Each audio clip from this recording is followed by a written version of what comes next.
All right, Alexander, let's talk about the Eurasia Economic Council meeting that took place the other day, and in attendance was also Armenia and Pashinyan.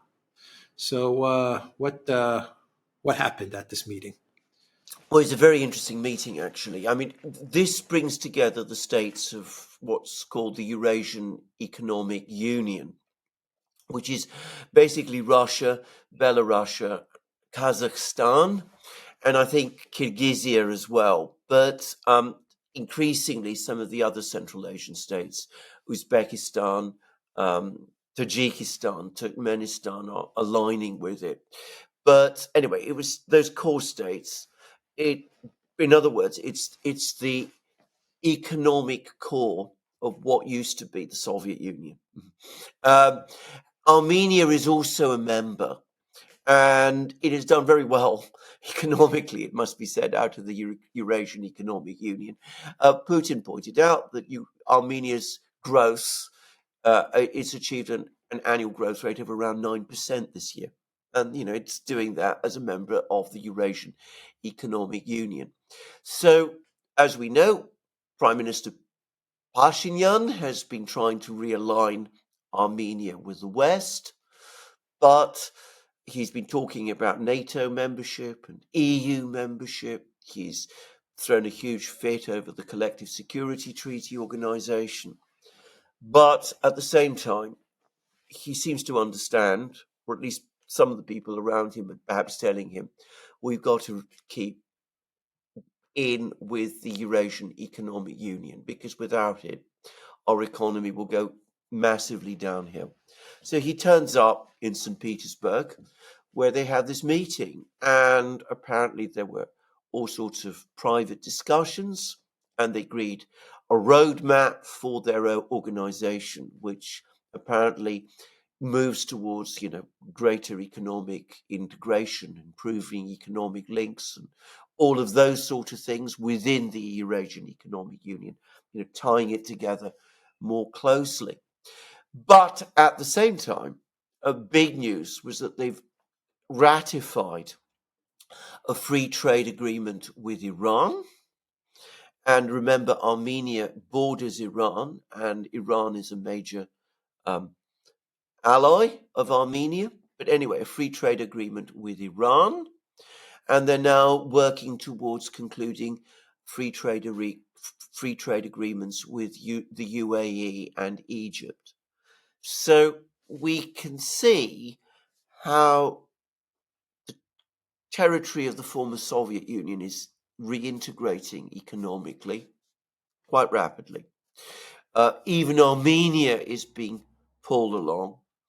The president of Azerbaijan, Ilham Aliyev, had a telephone call with Putin whilst this meeting in St. Petersburg was underway. So Azerbaijan is gradually edging towards rejoining as well. Uzbekistan and Turkmenistan and Tajikistan seem to be heading in the same direction. Iran has now concluded a free trade agreement. UAE and Egypt are following. And you can see that Eurasian economic integration is happening alongside and as part of BRICS expansion, because that is what this is ultimately all about. It's building up the BRICS. Yeah, one belt, one road, all of it. The whole concept of BRICS and one belt, one road is being facilitated through the Eurasian Economic Union. Yes, at some point or other, those two concepts, the one belt, one road, and the Eurasian Economic Union will merge. I mean, if not formally, it will be like, they will exist so much in parallel with each other that they will become integrated in the same way that the European Iron and Steel Community and Euratom converged in 1960 into the European Economic Community of long ago, not what we have today. But you can see that this is the way in which the two are working. So the Russians have this economic union, a single market, if you like, within Eurasia, with the biggest Eurasian economies, Belarus, Russia, Kazakhstan, Uzbekistan, very likely to join. Their Russian industrial projects now pressing forward in Uzbekistan, Tajikistan, Turkmenistan likely to join before long. Azerbaijan sniffing at doing so.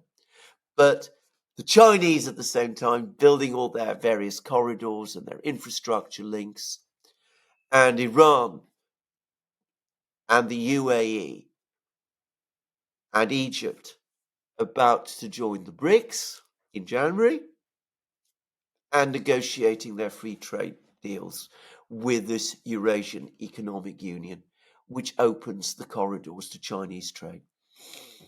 So everything is being sewn together. Why would Armenia trade in 9% growth and all of this integration, economic integration, especially at the end of the day with China, like the manufacturing engine of the world? Why would Armenia trade all of that in to integrate with who? The European Union? Trade in 9% growth so you can move into a bloc that's in recession, and that's a bloc whose future looks terrible, desperate, bleak. Why would you trade that in? Well, indeed. I mean, I Makes wonder. No sense. Yeah, it makes absolutely no sense at all. But I mean, the thing to say about the European Union is that with some people around the world, including in Armenia, I suspect the European Union is more of a cargo cult now than anything else. I mean, they are true believers in the message, and they're not going to let a little thing like, sacrificing 9% annual growth stand in the way of that. But perhaps Pashinyan, and I wonder whether here in his case, the recent events in Ukraine might not have played a role. I mean, the fact that there's been this big military defeat by Ukraine with the failure of its offensive, the fact that the Russians are on the move, whether even Pashinyan has, suddenly seen maybe this isn't quite working out. I don't know. I mean, I don't want to speculate too much about him because he's a very difficult. He's a chameleon character. Anyway, whatever. But if we're talking about logic, if we're talking about numbers, if we're talking about economic benefits, it makes absolutely no sense for Armenia to shift. But of course, some people want it to because they believe in it. And remember, you've got all the NGOs in Armenia, you've got all the newspapers that they run, we've got all the well-paid people who work for these entities. And of course, for them personally, it continues to be financially beneficial to realign with the West, or so they think. All right, we will end it there. TheDuran.locals.com. We are on Rumble, ODYSEE, BitChute, Telegram, Rockfin, and Twitter X. And go to the Duran shop. Use the code Christmas20, 20% off all merch. Take care.